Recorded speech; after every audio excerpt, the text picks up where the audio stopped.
Bonjour et bienvenue à tous. Aujourd'hui, on plonge dans un sujet vraiment essentiel et qui bouge tout le temps.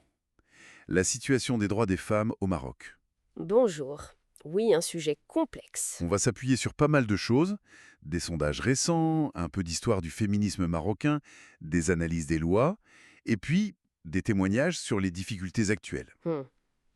L'idée, c'est ça, c'est de dégager les points importants. Exactement, pour essayer de comprendre ces dynamiques, parfois un peu contradictoires, qui façonnent la vie des femmes marocaines. On rapporte ce que disent nos sources, hein, sans prendre parti. Alors, commençons peut-être par regarder ce que pensent les gens, l'opinion publique. D'accord. Et là, d'emblée, ce qui frappe, c'est un contraste assez saisissant. Par exemple, il y a une opposition encore très forte à l'égalité dans l'héritage.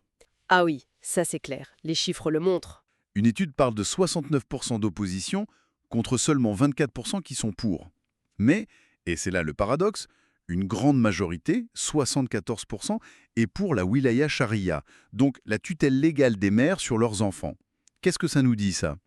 Ça suggère une société où les lignes, elles bougent, mais de façon un peu inattendue. Mhm. On voit d'un côté une volonté d'accorder plus de responsabilités aux femmes dans la famille, mais de l'autre, une résistance. Bah oui, une résistance forte quand ça touche à des traditions vues comme fondamentales, comme l'héritage. C'est ça. Et ce paradoxe, on le retrouve ailleurs, j'imagine. Absolument. Par exemple, plus de 75% des Marocains pensent que les femmes ont le droit d'aller partout dans tous les lieux publics. Ça semble logique. Oui, mais plus de la moitié rejette l'idée que la femme puisse disposer librement de son corps dans ce même espace public, alors que 2 tiers l'acceptent dans l'espace privé, tu vois. Ah oui, la distinction public-privé est très marquée. Et la sécurité, c'est aussi un sujet.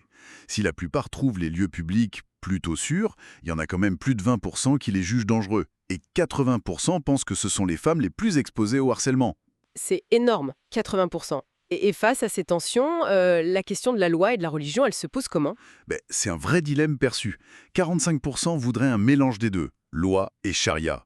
33% la charia seule, et juste 15% les droits humains universels comme seule base. Seulement 15%. Et l'attachement aux spécificités locales reste très fort, 86%. Donc ça complique forcément l'application de réformes qui s'inspirent de normes internationales. Bien sûr. Et tout ça, ça s'inscrit dans un cadre légal qui a lui-même beaucoup évolué, non? Justement, parlons-en. La Moudawana, le code de la famille, qui a été réformé en 2004, ça a été une étape majeure. Oui, une réforme très importante, issue d'un long débat et de mobilisation forte. On pense à la campagne 1 million de signatures, par exemple. Exactement. Les objectifs à l'époque, c'était ambitieux.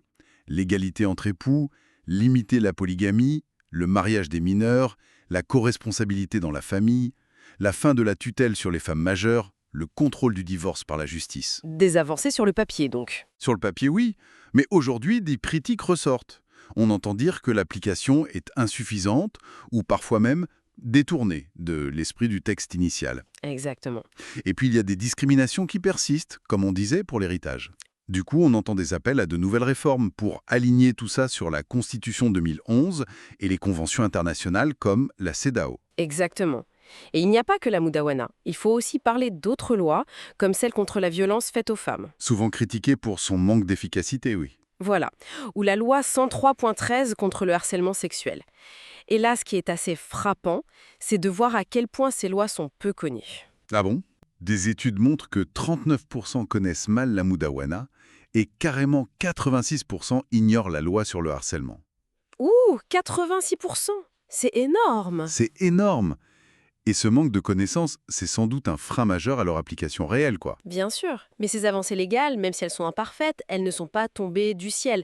C'est aussi le résultat d'un long combat, celui du mouvement féministe marocain, Tout à fait.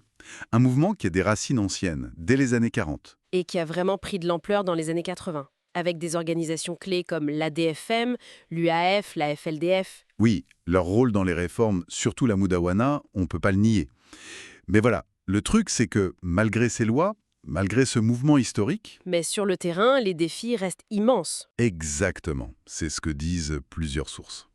Oui, et les chiffres, franchement, ils sont préoccupants. Sur le plan économique, Taux d'activité des femmes très bas, moins de 20%. Beaucoup de précarité dans le textile, l'agriculture. Une forte dépendance économique. la dépendance économique, c'est un facteur clé. Et socialement, ce n'est pas mieux. Mhm. L'analphabétisme reste élevé, surtout en milieu rural, plus de 40%. Les mariages d'enfants, ça existe toujours. Et la violence? La violence, oui, très répandue. Une source parle de plus de 54% de femmes victimes. Et la loi actuelle, elle semble pas suffisante pour arrêter ça. Et on imagine que la crise économique actuelle n'arrange rien. Au contraire, ça aggrave ses vulnérabilités. D'où le besoin de politiques publiques plus ciblées, plus efficaces. Tout à fait. Et droit. Ah oui. Le débat séculier contre religieux, il est très présent chez les militants, c'est sûr.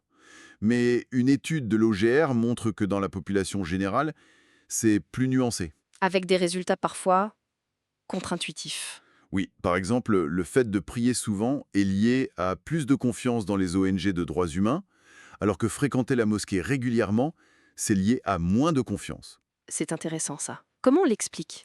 Ça suggère peut-être une différence entre la piété personnelle individuelle et puis l'adhésion à une pratique plus institutionnalisée, plus encadrée. D'accord. L'étude montre aussi que les Marocains font un lien fort entre droits humains et droits des femmes. Et ce lien est positif pour la confiance envers les ONG. Hmm. Du coup, ça soulève une question importante. Est-ce qu'on voit émerger une sorte de féminisme islamique populaire, qui chercherait à concilier la foi et les droits? C'est une piste évoquée par certaines chercheuses, comme Zakia Salim. Bon, alors, si on essaie de résumer un peu tout ça, que retenir? La situation des droits des femmes au Maroc, c'est clairement complexe. Très complexe, oui. On a des avancées législatives, c'est indéniable, mais on a aussi des opinions publiques très partagées, un activisme féministe qui continue, et puis des défis sociaux, économiques, culturels qui sont toujours là, bien présents. Oui, pour conclure, peut-être une pensée pour la réflexion. Ce que montrent les données, c'est une société vraiment en transition. En plein mouvement. Exactement. Traversée par des tensions entre les traditions, les différentes interprétations religieuses, et puis ces aspirations à l'égalité qui viennent des droits humains universels, la grande question, c'est comment toutes ces visions peuvent coexister, ou même converger, Pour améliorer concrètement la vie des femmes. tout en respectant, bien sûr, les différentes facettes de l'identité marocaine. C'est tout l'enjeu. Un vaste programme. Merci beaucoup pour votre écoute et on se retrouve la prochaine fois. Au revoir. Au revoir.